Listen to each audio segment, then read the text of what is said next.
Hey folks, Coyote Duran here, and if you're a frequent or infrequent visitor of Half Paw Will Draw, you'll know that I like to post art videos. Well, I'm not posting an art video today, but I'm doing a different kind of art video, and it's Art the Clown. Terrifier 3 just came out in theaters yesterday, October 11th, which was Friday. It's Saturday as I'm recording this video, and I just wanted to provide my own review on this film.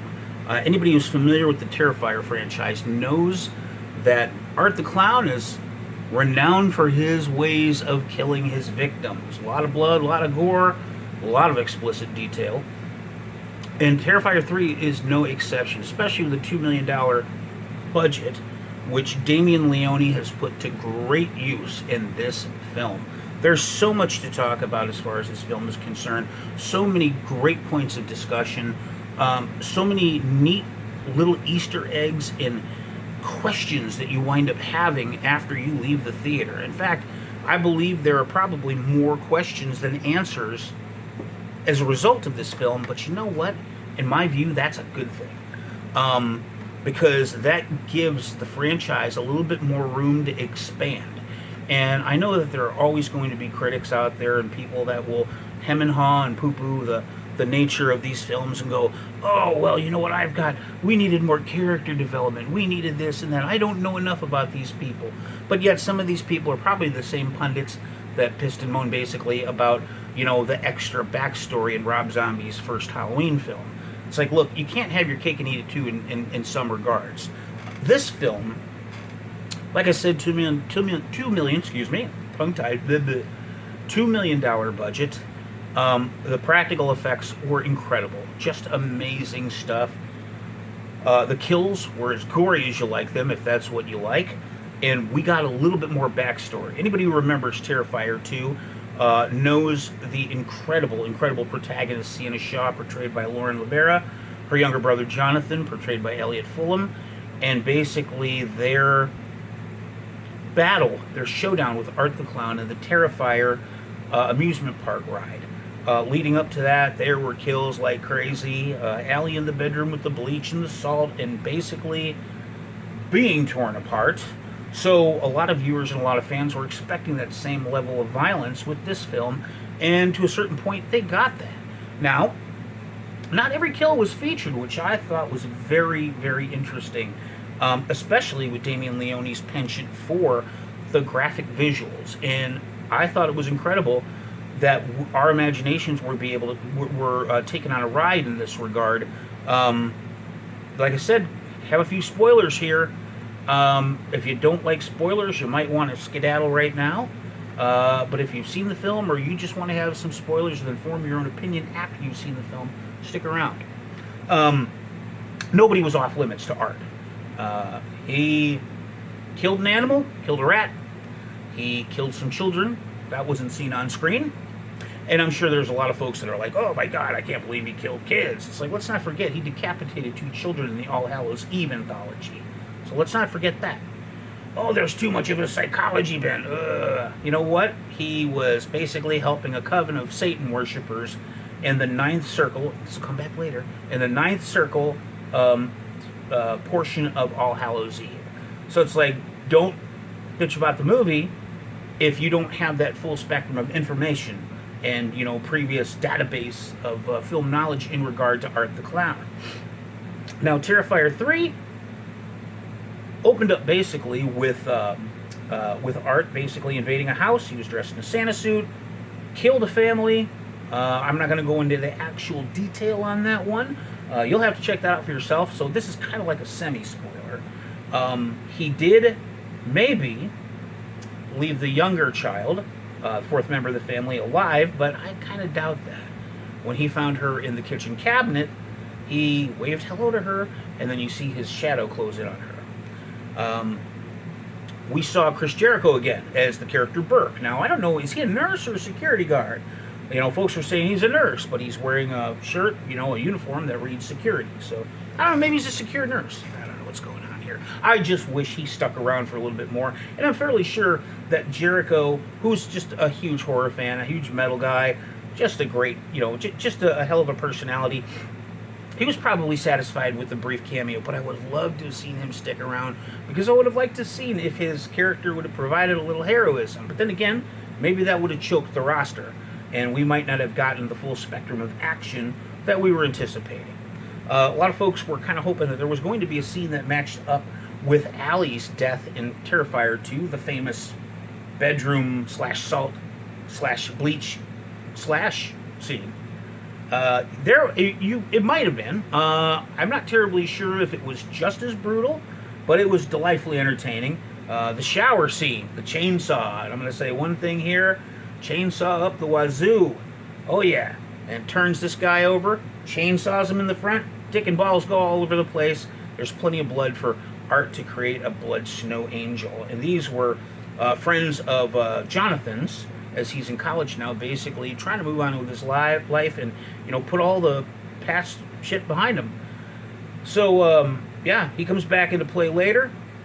So, major death there. The mall Santa gets killed, basically, with a fire extinguisher loaded with liquid nitrogen. Clint Howard is there, desperate need of a date and an even more desperate need of a haircut. So that's how we see Art get his Santa suit. Santa decides he's going to go to the mall and park it in Santa's seat and talk to kids. Not really talk to kids, but hand out gifts and kind of mime at them. And, he has a bunch of gifts with bombs in them. And I think, in this landscape, this day and age, when we're seeing violence and school shootings, anything like that happening to children, a scene like this might make you wince if you think about it too much. But we didn't see the children die. Again, we didn't see kids die. But we knew that presents that they were handed blew up. So do what you want with that information. Try not to think too hard about it, because it'll break your heart. So Art ultimately, he finds Sienna's family, her aunt, uncle, and younger cousin Gabby, who have taken her in after a long stay in a psychiatric hospital where she was doing her best to recover from her PTSD. And ultimately, Art finds them. He subdues Sienna when she regains consciousness. Her uncle is dead. His head has been removed, used as a tree topper. His body was tacked to the wall. His aunt was force-fed rats, and there was a head in a cage. It was a skinned head. Victoria first said that it was cousin Gabby's head, but then later revealed that it was the head of Sienna's younger brother, Jonathan. I can't really believe that, though, because we didn't see Jonathan get killed, and, sometimes, what we don't see defines a whole lot and, kind of opens up the dialogue and the discussion to supposition. And when Sienna's uncle went to go pick up Jonathan from school, he was talking to Jonathan on the phone, and it was Jonathan's voice, but there was something glitchy about it and something weird. So I think that was a clue that possibly that head did not belong to Jonathan. I do believe that head belonged to the police officer who found Art's decapitated body in the Terrifier ride. Art's body popped up, basically. He killed the cop, decapitated him, and it was hilarious. He took his head and he boarded a subway train, holding on to this poor cop's head. And poor cop, his face is, and he's just standing there. He's sitting there staring at one of the riders of the train, and she's just looking at him like, "What planet did you step off of?" And it was just very funny. I do think that head in that cage was being consumed by rats. I do believe that was probably that police officer's head. We're going to find out more about that. Victoria winds up dying at the blade of Sienna because she had retrieved her sword from the Terrifier ride. But her remains and her blood opened up what looked like a pit to hell. Gabby fell into the pit. Sienna couldn't save her. And that was, I think, probably the scene that affected me most, because she's on her knees just peering into this pit. She vows to save Gabby. That broke my heart right there, because it's like, after all of the loss that this poor girl and her brother had undergone, there's more of this, and the potential of this kid not just dying, but falling victim to a fate worse than death. There are a lot of complaints about the Terrifier series thus far, and I don't quite understand them. I mean, you know, I get that you're not getting enough answers. We were left with more questions than the answers, but a lot of viewers are like, oh my god, we need more development, you know, we need to know more about the characters, we need to know why Sienna and Jonathan's dad, you know, what connection does he have to Art the Clown, but yet at the same time they're complaining about the length of the movie. This one was a little shorter. It was 2 hours and 5 minutes as opposed to the previous Terrifier 2 runtime of about 2.5 hours. I don't care. I like long movies, and I like long horror movies. To me, that's like, just give me more of that. At the same time, a lot of these folks probably boo-hooed when Rob Zombie, did his version of Halloween in 2007. Oh, that's too much backstory. We want a mystery. It's like, what do you want? You want this, or do you want this? Stick around for the ride, man. We can't get through everything in 1 or 2 movies if you want a good story. Damien Leone wants us coming back for more. He wants us to pony up another $8.50, and it isn't about greed. It isn't about making money. He wants us to come back and go, and he wants to go, what do you think of this? Tell me your thoughts. Did I get it right? Did you guess right? Maybe. I don't know. But I don't see him as a money guy. I see him as a dude who's changing the face of independent filmmaking with a DIY mentality that's become incredibly, incredibly successful. And now, with his success thus far, now, with a $2 million budget, as of a little over 24 hours later, the film has grossed $8 million. Okay? That's freaking huge. $8 million thus far, an independent film, an independent splatter film, if you will. Good stuff. And that is encouraging, and it's enabling young filmmakers who may have shoestring budgets to go above and beyond to create good stories and good characters and amazing pacing, and to do everything themselves so they can keep these properties out of the hands of the major studios, and they don't have to have them lording around them, or lording over them rather. It's become a successful formula for Leone, and this right here, not just for future horror films. We're talking future comedies, future dramas, suspense, thrillers, action, stuff like that. People can learn from him and learn from his template, and that can take a lot of these future projects away from the greedy little paws of the major film studios in Hollywood. I think it's a fantastic thing. Now let's talk about some of the theories that I have, and I know, a lot of folks, I have theories. It's like, yeah, we all have theories, whatever. It's funny, at the very end of Terrifier 3, which had a great cameo by Phil Falcone, the executive producer of these movies, and Damien Leone's friend, he portrayed a bus driver, the bus that ultimately Art got on. And there was a lady on the bus that was reading a book called The Ninth Circle. Now, anybody knows The Ninth Circle? That was one of the 3 short films that were in 2013's All Hallows Eve, which introduced Art the Clown to film audiences. Well, that was one of the names of one of the movies. And the author of this fictional book in this woman's hands was written by Rosemary, I gotta look up the name here, that last name, Rosemary Costavet. And Rosemary, of course, Rosemary's Baby. Costavet was the last name of a couple characters in that film, and this comprised the name of the author of this Ninth Circle book. Now, getting back to the whole supernatural roots of Art the Clown, which everybody's like, why is this supernatural? He should be a normal killer. If you look back at the Ninth Circle featured a woman who, and I'm sure that there were probably a few of them, because there were several women that were captured. Art the Clown was part of that, and they were being sacrificed to demon worshippers, and ultimately, grody scene with Satan, and a baby was torn out of the womb of another woman. Well, if you think about the Rosemary's Baby book and film, then you've got a woman who was pregnant, and she was going to bear the son of the devil, the Antichrist. So there's got to be a connection there, because we've got the Ninth Circle, we're dealing with demon worshippers, babies, pregnant women. If something in Terrifier 4 comes up where the date June 28th is discussed, in Rosemary's Baby, June 28th was the day of the birth of this child. Incidentally, it's also my daughter's birthday. Go figure. That's hilarious. So there's going to be some sort of connection there. And it makes me wonder if this will wind up being a full circle thing, or, I don't know, could have been one of those Final Destination kind of things, where maybe the ninth circle installment of All Hallows Eve will be like part of the final chapter. You know, something, maybe the power returns to Art. There's some sort of build-up. No matter what it is, and I'm just throwing things at the wall, seeing whatever sticks. I'm sure Damien Leone's got everything planned out and plotted out. I trust him to tell me a good story. It's not like he needs my approval, but I approve of it so far. Also, when you think of the relationship that we've seen, and we saw a couple of spots in Terrifier 3, little moments with Michael Shaw.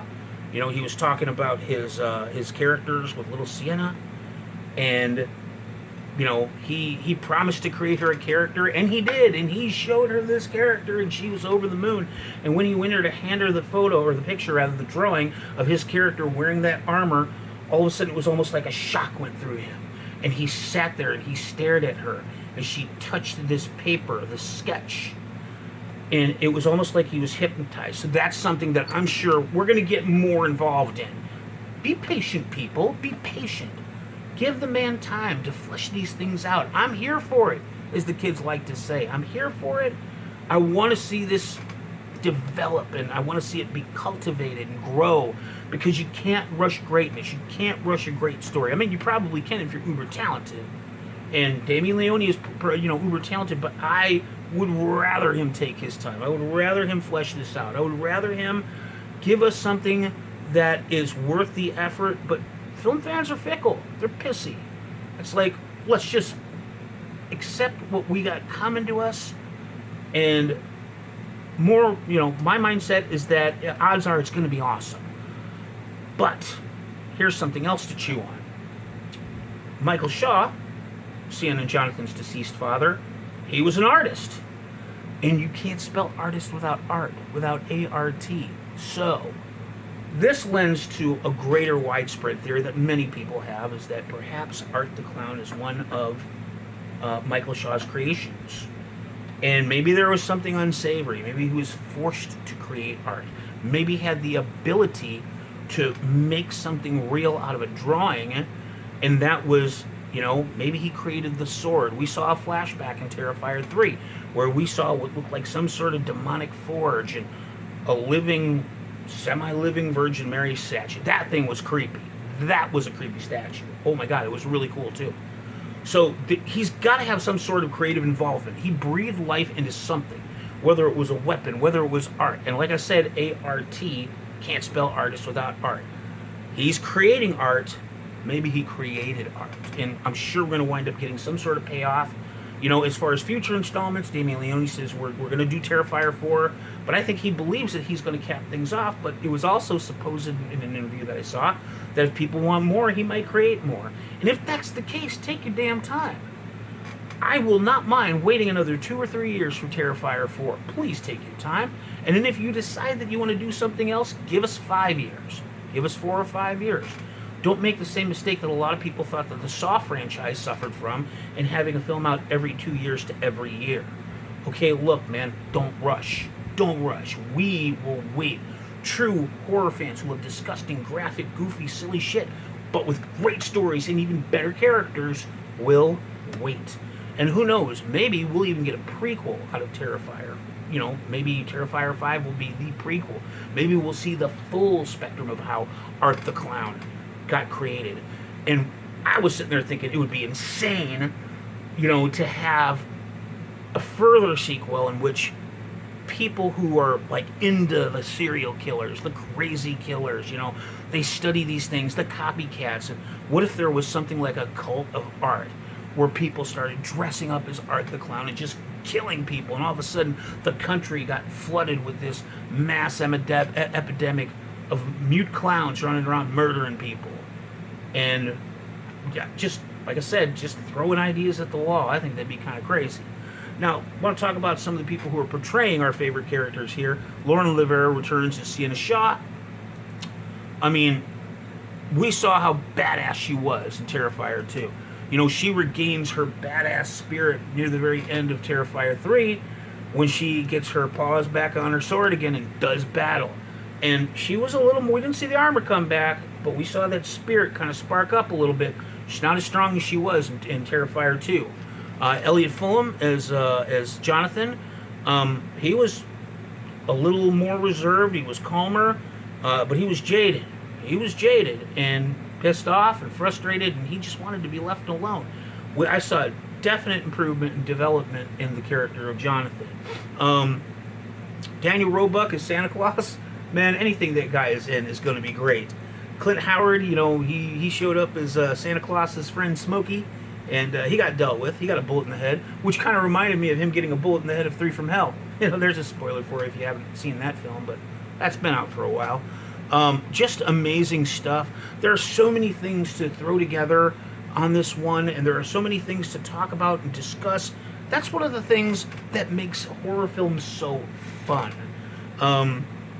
With this one, like I said, we didn't see all the kills, but we didn't need to. And oh my gosh, it was I didn't sit there and think, oh well, you know what, I'm gonna be grossed out by this, you know, although the masturbation scene with the piece of glass with Victoria, oh my god, that kind of threw me a little bit.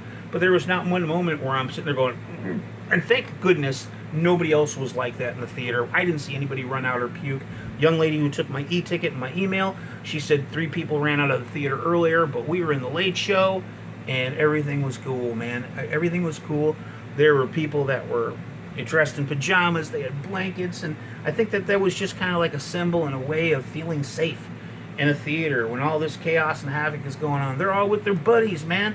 I think I might have been the only person who went by himself. And that's okay. You know, I'm not going to encourage my wife and daughter to go see stuff like this, because, I mean, you know, there's no reason, you know, if they're sickened by stuff like that, they don't want to do it, they feel uncomfortable, there's no reason to pressure anybody into seeing something that they don't want to watch. So, I mean, for me, it was just a unique and surreal experience, but when I looked around, I saw that spirit of community, that spirit of these disgusting horror, puke fest, stabby, blah, you know, all that stuff. I saw the spirit of the people coming together who enjoy those films, and it was great. It was wonderful, and I had a ball. I had a great time. I wouldn't mind seeing the theater again, but I'm telling you what, when that thing comes out on streaming or Blu-ray, I'll be first in line for that. Terrifier 4, I'm going to be in the movie theater line for that one as well. And I think anything else that comes out that's going to be, you know, it's got to be a special film. You know, my daughter and I, my daughter, myself, my wife, we'll all go out together. Me and my daughter will go out and see movies. You know, we do that more often than not. But, you know, a lot of what we watch, most of what we watch is geared toward family viewing or animated or whatever.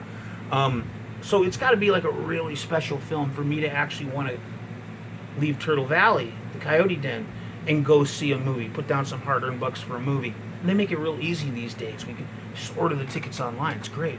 But, so, even with horror, I want to really go see something at the theater, and it's got to be something real special, really bloody, really potentially frightening. And I've been desensitized for a long time.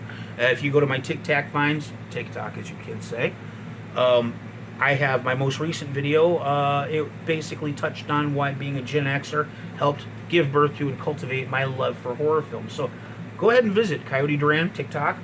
You'll see my latest video, my latest TikTok Vine, if you will. Sorry, I had an itch on my ankle. And you'll get the little backstory on that. This just really reinvigorated me. And I've always loved horror, always loved sick stuff like that. But this really reinvigorated my love for going to see a horror film in the theater. So I hope you guys get to do that too. I hope I will have links to my social media stuff down below. I will intro this, of course, from the Tic Tac Vines. I'm going to be doing other videos. I'm going to get back to the actual art, I promise. Maybe do some song videos. I do songs over on my Tic Tac Vines as well.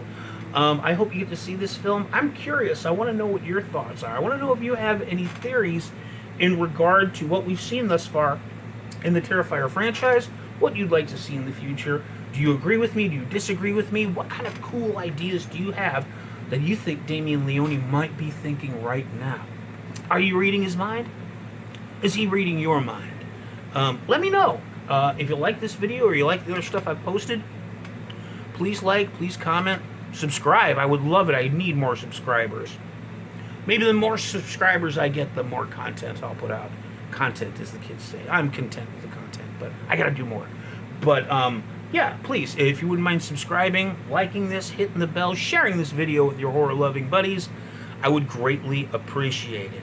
Thank you very much for tuning in, for clicking all these buttons, for listening to me rant, disagreeing with me, agreeing with me, whatever.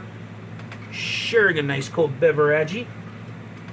And I will see you next time.